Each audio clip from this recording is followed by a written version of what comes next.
Baik, selamat pagi Bu. Perkenalkan terlebih dahulu, kami dari kelompok 6 bermateri Sistem Informasi TA.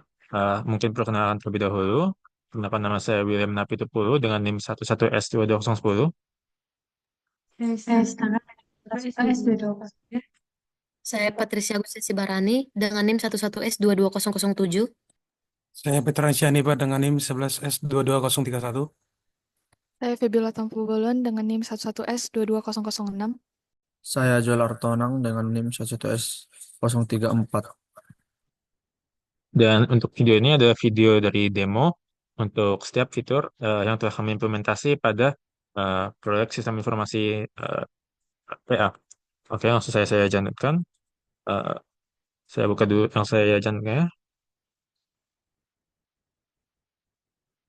Sebelum saya juga, biar dapat hal yang baru.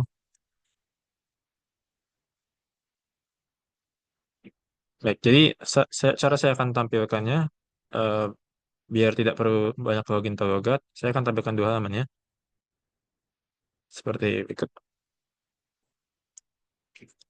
Oke, jadi yang di kiri ini akan berupa student nanti ya, dan yang di kanan adalah koordinator. Lecturer itu role-nya akan berupa mirip seperti koordinator, cuma ada beberapa fitur yang tidak tersedia pada lecturer, tapi tersedia pada koordinator, jadi seharusnya koordinator saja merepresentasikan ya untuk lecturer. Em,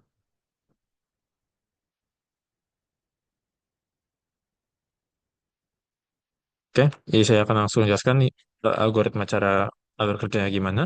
Pertama, seorang student pastinya akan login. Tadi sudah lihat ya, loginnya seperti bagaimana. Eh, saya jelaskan tadi juga, ini kami menggunakan data dari sebuah API, tidak untuk loginnya, tapi untuk beberapa fitur di dalam situs kita. Eh, Salah satunya ya nampak sekarang di halaman dashboard ya, angka 385 dan angka 149 ini, itu ada count dari banyak mahasiswa pada angkatan eh, eh, yang baru memang nanti ya di situs kita ini, dan API yang kita pakai datanya hanya sampai ke 2020, jadi ya ini hanya sampai angka 2020 eh, untuk semua prodi ya, nggak hanya untuk informatika. Oke, jadi dari situ pertama saya coba tunjukkan, ini bisa kita pasang sebuah foto profil. Aku mau ganti foto profilnya sesuatu yang simpel aja ya. Bisa saya mau hmm, ya bisa saya mau pasangin sebagai foto profil saya. Saya save. Nah, ini foto profil kan, kalau kita mau cek. Oke, udah siap situ. Juga pastinya bisa logout di sini dengan tombol ini. Dan bisa kembali ke halaman ini kalau kita mau login ke akun yang berbeda. Lanjut.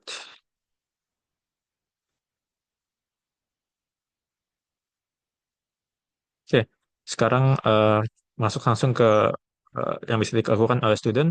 Pertama, student harusnya bisa mendownload kit tertentu yang difasilitaskan.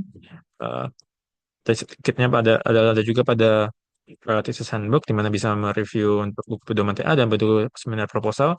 Ada tombol untuk preview dan untuk download. Kalau preview akan bawa kita ke main di sini. Kalau download langsung saja mendownload gambarnya dan teroper sini ya. Kan terdownload dan ada keluar responsnya juga ya. Oh, maaf. Oke.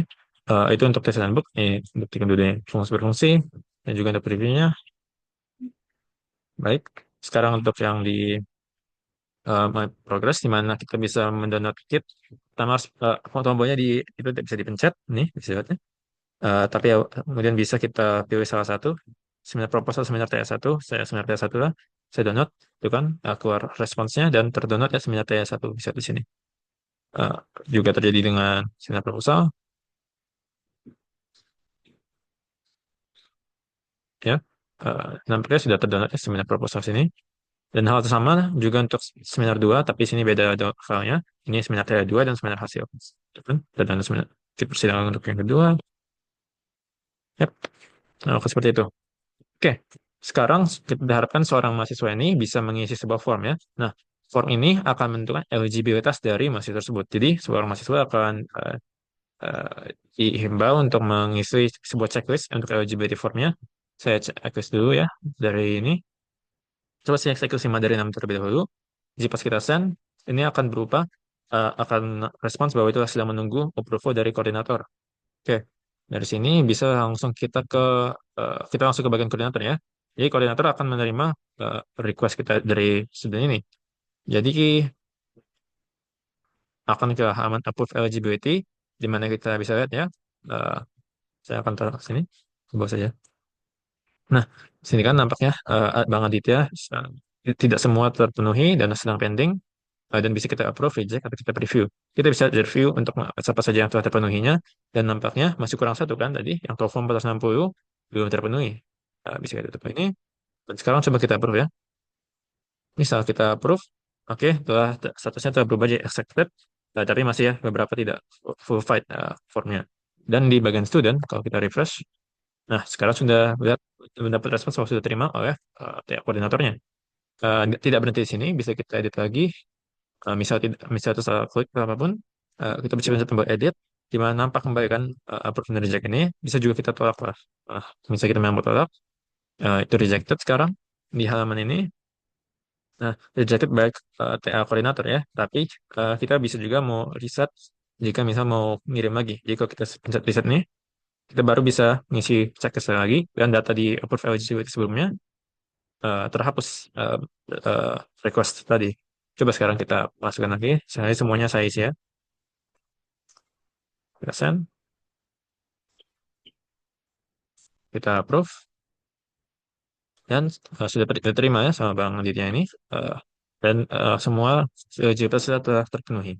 Oke, sebelum saya lanjut ke melihat alurnya ke depannya, coba saya logout dulu dan login beberapa akun lainnya. Coba ke sini. Betul.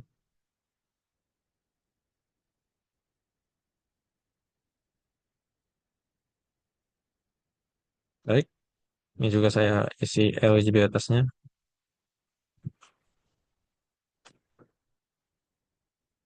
Send. Lalu sini.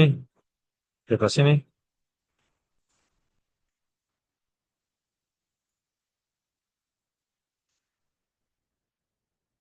Itu kan. Jadi approve. Oke, ini juga.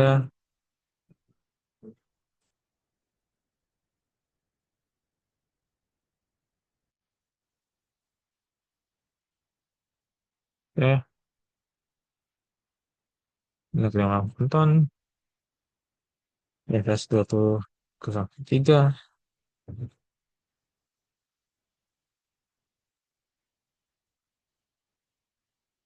Saya mau approve ini.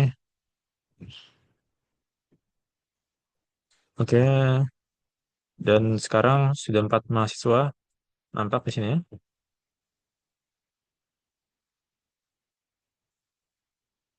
Oke, saya approve Bang nonton. Oke, sekarang kita bisa lanjut. Untuk dari sini, aku rasa tidak perlu lagi kita perikaman sudah, jadi akan saya langsung nampilkan ke koordinator. Jadi, di sini kita bisa lakukan beberapa hal. Pertama, kita kan sudah terima mahasiswa-mahasiswa di atas ini, berarti mereka sekarang sudah bisa kita assign ke grup-grup TA mereka. Bisa di assign student sekarang, nampak kan ketiga mahasiswa tersebut bisa kita pilih sebuah supervisor. Untuk sementara saya isi abang-abang TA informatika. Eh, dan bisa kita assign, misalnya saya mau pilih Bang Rosen sini, dan bisa saya pilih ya, mana saja mau saya assign. Dan ketika mencet tombol ini saja, dikasih confirmation jika memang mau masuk. Dan ya, oke, sekarang dia masuk aja Bang Rosen, di mana grupnya grup nol, tapi nggak harus grup nol ya, bisa berubah nama grupnya, nanti saya tunjukkan. Tapi tadi kan masih ada satu mahasiswa yang belum kita approve untuk Kak Cantika. Saya approve dulu ya. Jadi tadi nggak nampak ya awal-awalnya, jadi harus memang di approve dulu di student data, baru nampak di assign student. Nah, coba sekarang saya mau assign 4 mahasiswa ke dalam sebuah grupnya. Nah, sekarang saya bikin supervisor Bang Abdul. Barusan ada keluar error, bukan error ya, sebuah warning bahwa hanya boleh 3 mahasiswa masuk sebelumnya. Jadi kita harus bisa pilih dulu 3 mahasiswa. Oh, ini juga misal kita belum pilih sebuah supervisor ya. Masih ada select supervisor, tombol assign, dikasih eh, error biar kita pilih dulu sebuah supervisor baru belum assign sebuah student. Kita juga bisa override sebuah student yang sudah terassign, misal bisa masukkan ke Bang Guntur, file saya assign. Nah, grupnya jadi grup satu tadi kan termasuk tadi dan dikasih supervisor yang baru. Bisa juga diganti namanya ya. Dia bilang ini grup sesuatu, eh, grup sistem orang tua. Ini juga bisa bikin grup sistem MBKM. Dan setelah itu biarkan lah tabnya. Jadi bisa pencet tombol save group names. Dan sekarang nama-namanya tersimpan sini ya. Eh, tapi dan terpengaruh supervisornya. Oke, tapi saya akan kembalikan dulu ini ke grup satu ya. Satu, ini ke grup satu. Oke, dan dari sini kita berhasil mengapprove sebuah student dan kita kumpulkan mereka pada grup dan supervisor mereka. Juga kita bisa lihat datanya lebih simple. Misal kita beri alamat student data. Di student data kita bisa nampilkan per lecturer dan bisa kita ketik ya. Misal nggak hanya 4 ini, bisa saya berikan Zan, tuh kan keluar hilang kan yang lain. Bisa aku bikin Bang Abdul sini. Bisa bisa aku bikin tadi misalnya Bang Rosan di sini. Nanti Bang Gunter ya yang banyak kan? Ya, tuh kan. Jadi. Dan bisa lihat dari namanya tersortir lewat grup ya. Ini kan grup satu. Setelah itu ke academic year. Nah, akhir sini ya. Di academic year bisa kita lihat semua mahasiswa yang telah ter-approve TA-nya. Tapi data yang kita masukkan baru untuk angkatan tahun 2020. Jadi kita buka di sini saja. Dapat kan? Jadi kita bisa cari bebas sama dari NIM, nama atau supervisor. Saya cari dari ini misalnya. Oh, 20 tahun 7 tuh. Ya. Terus ke 25 misalnya. Ups, 025. Bisa juga cari lewat nama. Misalnya mau itu Anton, bisa dari yang Guntur saja. Tuh juga nampak kan? Oke. Jadi aku rasa itu udah mencukupi untuk demonya. Coba kita sekarang lihat sedikit lebih dalam bagaimana cara implementasi fitur-fitur tersebut. Oke. Jadi akan saya mulai dari halaman login ya. Nah, jadi akan eh, masuk terlalu dalam ke bagaimana cara programnya kerja hanya pada garis besarnya. Jadi saya katakan terlebih dahulu kita sebenarnya dalam login melakukan dua login sekaligus. Tadi kan ada yang login di ketikan masukkan akun kita, tapi sebelumnya kita kan mau masuk ke dalam sebuah API dan dikarenakan API kami tidak awalnya kami mau membangun sesuai website SIS tapi tidak cukup API-nya, kami harus melakukan login terhadap API seketika servernya berjalan. Jadi di sini eh, ketika klien mau melakukan handshake dengan server, kita mengirim sebuah HTTP request terhadap API kita. Ini API kita ya. Hanya API development, bisa ini kan dev untuk development.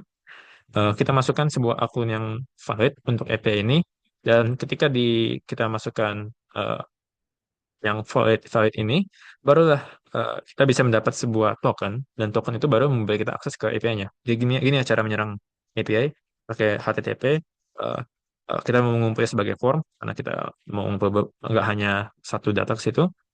Kita mau post ke API-nya di sini, dan kita mau bilang ini verify false untuk menghindari konflik dengan SSD. Oke.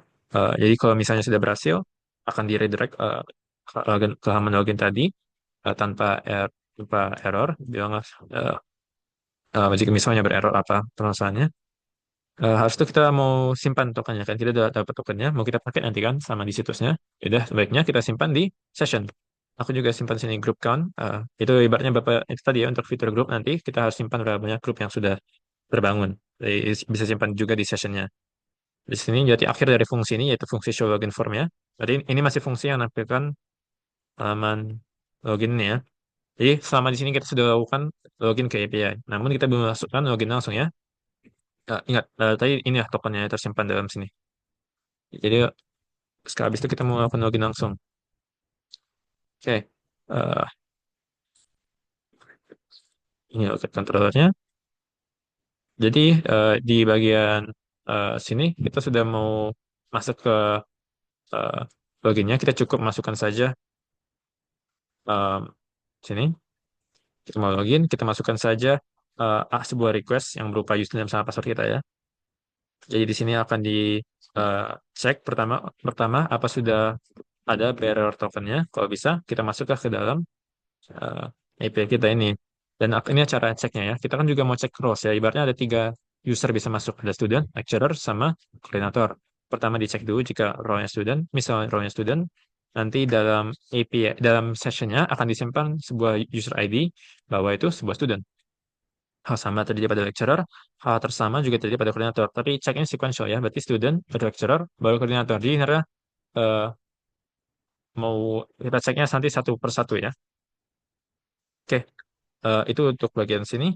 Eh, ingat, yang tersimpan dalam session nanti tahu itu user yang apa, itu user ID. Karena semua dalam API-nya juga user ID sebuah variable yang sama antara yang mereka semua miliki walaupun berbeda role-nya. Nah, tapi bagaimana cara perbedaan role terlakukan di sini? Sebenarnya beda role di sini hanya terjadi kan pada perbedaan dari ini kan dari sidebar-nya kan. Jadi jika kita bisa atur sidebar-nya biar hanya menentukan data-data tertentu, menunjukkan routing tertentu bisa lakukan di situ. Sorry, fs 2007. Nah, itu dilakukan dengan bantuan dari template admin LTE kita ini. Dan oh, itu dilakukan dengan bantuan dari template admin LTE. Di dalam template admin LTE ada sebuah kita bisa bisa dengan mudah bangun sebuah gate ya. Dan gate itu dibangun di sini, auth service provider. Nah, jika kita bisa bangun gate di sini ya, gate-nya akan ngecek, gate-nya akan bernama student dan akan cek usernya jika user role-nya itu student. Hal juga sama terjadi pada koordinator sama lecturer ya. Tapi untuk lecturer koordinator ada beberapa yang kita bikin sama saja gara-gara ya ada yang mereka berbagi uh, role mereka. Dan ini terimplementasi di admin LTE. Nah, admin LTE kan bisa kita gunakan untuk mengatur sidebar-nya. Jadi di sini kamu bisa dilihat kan eh, dalam bagian sini misal di dashboard kan, dashboard terbuka untuk semuanya, jadi nggak perlu bikin can. Tapi sesuatu seperti My Progress tadi, yang ada di semester 2, bisa kita gunakan atribut can ini. Can is student, berarti cuma bisa student yang akses. Ini juga kan, ability form student, berhenti coba di approve eligibilitas tadi kan, itu untuk koordinator. Jadi kita panggil fungsi koordinator tadi. Sama juga di sini, untuk lecturer kan berbagi dengan koordinator, jadi cukup. Nanti kita panggil sih is lecturer, hanya is lecturer dan koordinator. Or is lecturer or koordinator. Oke, jadi dari sini kita boleh bisa masuk ke fungsionalitasnya ya. Eh, Coba tadi kan kita udah untuk halaman dashboard. Di halaman dashboard itu dipanggil home controller ya. Nah, home controller ini pertama dipanggil dulu indeksnya. Dan ingat tujuan yang kita perlu bisa mengakses API di sini karena di home controller nampilkan active students dan IT the lecturers kan di sini. Itu juga kita harus serang API-nya terlebih dahulu. Kita serang untuk student dan kita serang untuk response. Ingat kita menggunakan headers. Headers ini diperlukan biar kita nyerangnya bersama dengan tokennya di sini. Dan ingat tokennya kita ambil dari session yang dilakukan di line 27 sini. Oke, jadi kita bisa ambil datanya dengan melakukan hal berikut ya. Kita cari count dari student response, berarti apalah apa response API-nya yang kita kumpulkan jadi file JSON pada bagian data terus mahasiswa. Karena memang ini cara nampaknya di pos, bukan di pos, memang ini cara AI-nya, ambilkan data, API-nya yang ambil data ya. Jadi kita lihat, oh tunggu.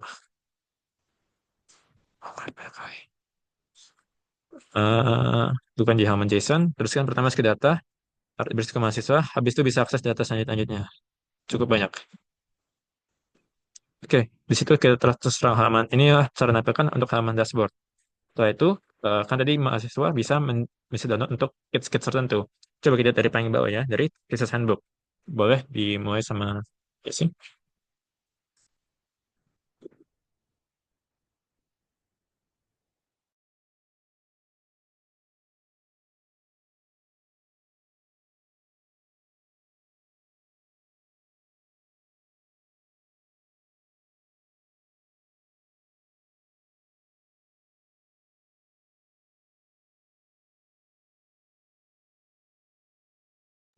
Nah, saya sekarang akan share screen saya.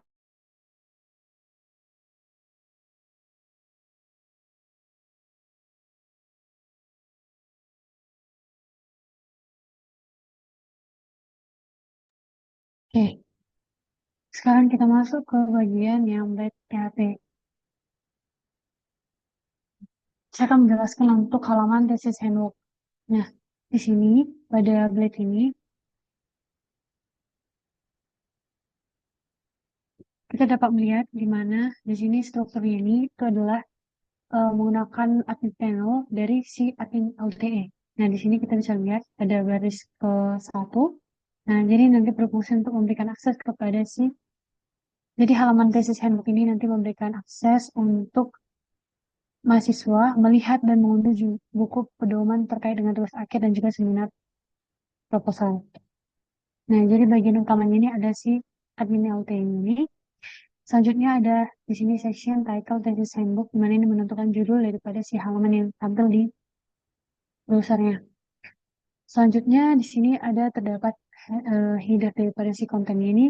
Nah, ini sebenarnya ini untuk mencakup suatu header utama di halaman yang menampilkan sebuah judul tesis, handbook, dan brainstorm untuk navigasi halamannya. Nah, untuk bagian dari kontennya ini, untuk konten keseluruhan, ini nanti bagian utama dari halaman yang berisi informasi lebih detail terkait dengan buku pedoman. Nah, di sini saya akan jelaskan terkait dengan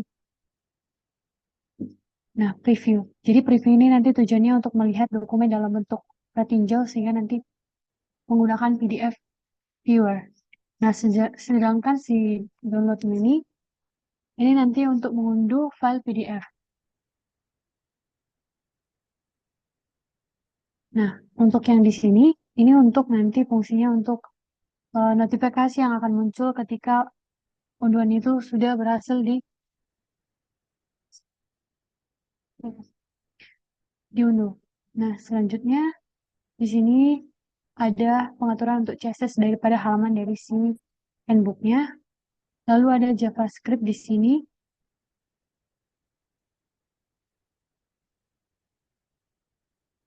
Nih, dari sini sampai dari line 322 sampai dengan line 361 ini adalah interaksi pengguna. Jadi script JS ini nanti digunakan untuk menangani klik pada button download untuk memulai unduhan dan menampilkan notifikasi berhasil. Nah, ketika tombol download itu diklik, nanti script mengubah URL ke dalam unduhan file dan juga nanti memunculkan notifikasi bahwa unduhan itu telah berhasil. Nah, jadi kesimpulan daripada si Blade PHP-nya ini nanti implementasi antar muka pengguna untuk sebuah halaman web yang memungkinkan mahasiswa itu untuk melihat dan juga mengunduh dua file penting, yaitu buku pedoman tugas akhir dan juga buku pedoman seminar proposal. Yang nanti digunakan untuk suatu struktur layout yang bersih, responsif, dan juga nanti lengkapi oleh fitur interaktifnya. Nah, selain Blade, di sini ada juga controller untuk si thesis handbook controller. Nah, di mana ini nanti mengatur logika untuk menampilkan halaman dan menangani pengunduhan file. Jadi nanti hubungannya dengan si Blade tadi, ketika pengguna itu mengakses halaman thesis handbook, metode indeksnya itu nanti dikontrol ini, indeks di sini, itu nanti digunakan mengambil view daripada si Blade yang tadi untuk menampilkan halaman kepada si pengguna. Nah, selain itu nanti ketika pengguna itu mengklik tombol button, di sini ada pengaturannya. Permintaan tersebut akan diteruskan ke metode download book yang ini dikontrol untuk mengunduh si filenya, dan kontrol itu nanti akan mengirimkan respon itu unduhan atau pesan kesalahan sesuai kondisi daripada si filenya. Nah, jadi singkatnya itu kontrolnya itu mengendalikan alur data dan logika, sedangkan view-nya tadi yang pada Blade itu menampilkan hasilnya ke pengguna. Selanjutnya akan dijelaskan oleh teman saya Patricia. Baik, di sini saya akan menjelaskan bagian student table, student data, yang dimana sebelum itu kita akan ke web.php. Di sini ada student data. Di sini kita menggunakan kelas index karena kita akan masukkan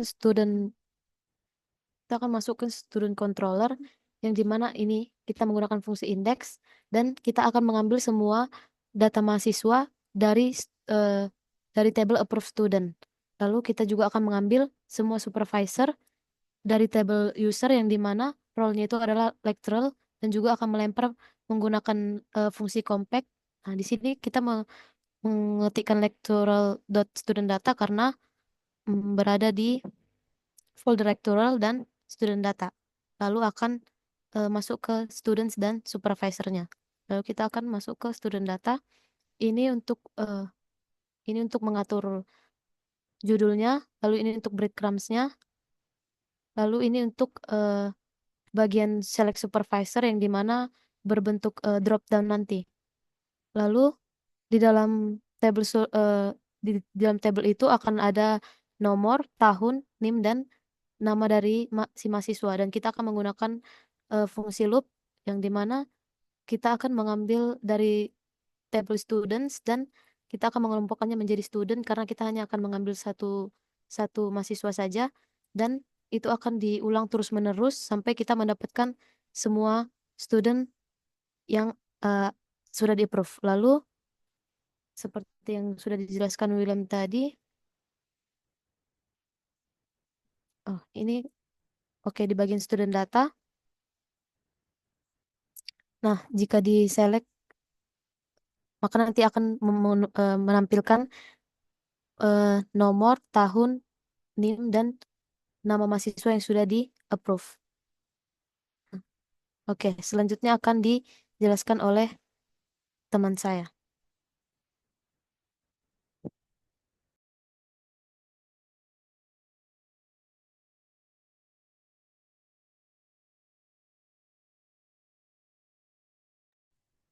Berikutnya itu penjelasan tentang eligibility. Yang pertama itu controller eligibility, yang dimana ada terdapat fungsi show form, yang dimana fungsinya ini untuk menampilkan halaman form kelayakan pengguna. Jadi dia akan mengambil data permintaan pengguna dari model user request berdasarkan user ID yang disimpan dalam sesi. Lalu dia memproses kolom kriteria di database sebagai string yang dipisahkan koma menjadi array untuk mempermudah penggunaan di tampilan blade. Lalu dia akan mengecek apakah sesi rejected sound ada. Jika ada, sesi ini akan dihapus. Lalu dia akan mengirimkan data request kriteria ke tampilan student eligibility. Berikutnya di sini ada fungsi update status. Jadi fungsi update status ini menghapus data permintaan pengguna dan memperbarui status pengguna menjadi not approved. Jadi dia akan mengambil data pengguna saat ini menggunakan out user, lalu dia akan menghapus data user request berdasarkan request ID yang disimpan dalam sesi. Lalu dia akan memperbarui status pengguna menjadi not approved dan menyimpan pengguna perubahan ke database. Lalu dia akan mengembalikan respon dengan pesan sukses ke halaman sebelumnya. Lalu yang terakhir ada fungsi reset form. Jadi ini fungsinya ini mereset status pengguna jika status ini saat ini adalah rejected dan menghapus data terkait permintaan pengguna. Dia akan memeriksa status pengguna jika statusnya reject, status diubah menjadi not approved. Lalu dia menghapus data permintaan yang terkait dengan request ID yang ada di sesi. Debugging dilakukan menggunakan decision untuk memeriksa nilai user ID di sesi. Lalu dia menampilkan kembali tampilan form kelayakan. Berikutnya masuk pada models.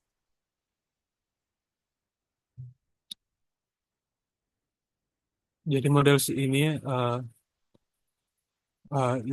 digunakan untuk mempresentasikan tabel eligibility dalam tabel. Jadi di sini ada terdapat kolom yaitu nama, ID number, email, tanggal lahir pengguna, nomor telepon, eligibility status, komen, dan kriteria. Berikutnya masuk pada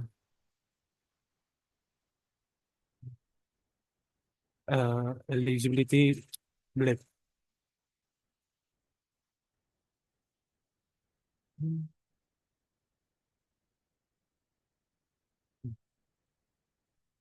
Jadi jadi fungsi ini untuk menampilkan navigasi yang menunjukkan hierarki home ke eligibility form. Jadi dia di sini terdapat judul utama eligibility form dan subjudul checklist eligibility form. Lalu terdapat checklist kelayakan yang dimana terdapat checklist kriteria menampilkan daftar kriteria kelayakan dan checklist otomatis ditandai dengan cek jika data kriteria sudah ada. Lalu ada checkbox dinonaktifkan jika status pengguna bukan not approved. Lalu terdapat tombol aksi jika status not approved, tombol send ditampilkan untuk mengirim data. Selanjutnya dijelaskan oleh teman saya.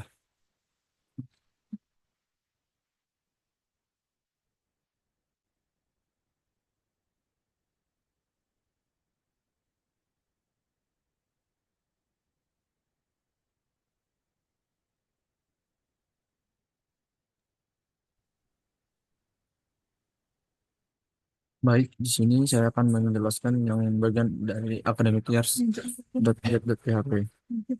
Nah, di sini fungsi ini bertanggung jawab untuk menampilkan halaman daftar tahun akademik dengan desain antarmuka menggunakan admin LTE. Nah, di sini terdapat beberapa bagian utamanya. Itu yang pertama itu ada bagian headernya itu untuk menampilkan judul halaman akademik year dengan gaya khusus. Nah, kemudian di situ ada card section itu. Nah, ini itu sebuah card yang berfungsi berisi daftar tahun akademik dalam berupa list group.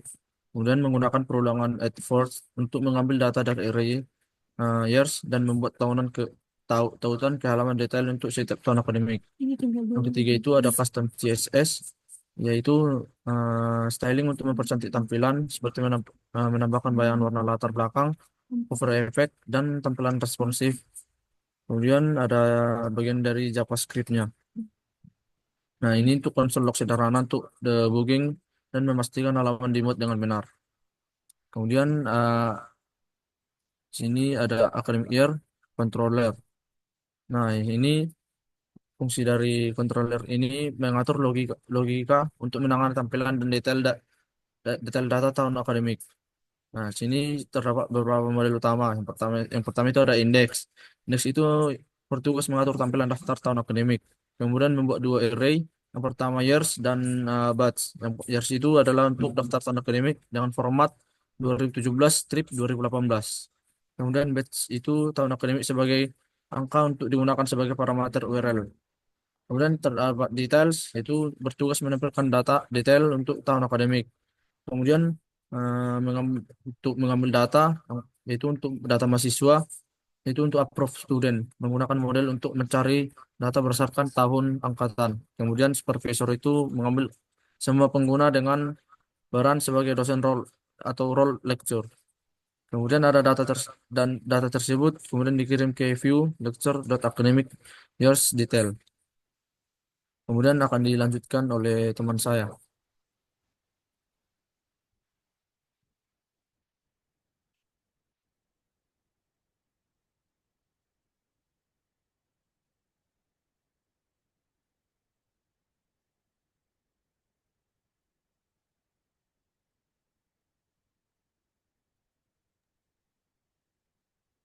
Selanjutnya saya akan menjelaskan bagian daripada academic years yang bagian detail, di mana ini bagian lanjutan daripada academic years Blade yang telah dijelaskan oleh Joel.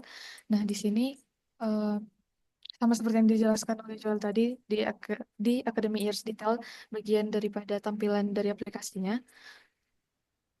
Di sini akan terdapat tampilan-tampilannya, fungsi-fungsinya. Nah, di sini bagian CSS-nya. Selanjutnya di sini untuk bagian fungsinya daripada si academic years detailnya di bagian academic years control.php. Nah, di sini akan terdapat indeks daripada si years dan batch, di mana untuk years ini akan terdapat daftar tahun akademik dalam format seperti ini. Kemudian di batch-nya yaitu daftar tahun angkatan mahasiswanya. Kemudian akan ada return view, di mana ini akan mengarahkan ke view later academic years dengan mengirimkan data years dan batch. Nah, di bagian detailsnya years ini, nanti fungsinya ini akan menampilkan detail mahasiswa berdasarkan tahun akademik yang dipilih. Nah, parameternya ini yaitu yang years, di mana ini adalah tahun akademik spesifik yang akan diterima si URL. Nah, akan terdapat student, di mana ini akan mengambilkan data mahasiswa dari model approved student yang memiliki batch sesuai dengan tahunnya. Kemudian ada supervisor, di mana ini akan mengampilkan daftar dosen pembimbing dari model user yang memiliki role sebagai lektor. Dan selanjutnya di sini return view yang tadi, yaitu mengarahkan view lektur akademik dengan menemukan server years dan student ke supervisor.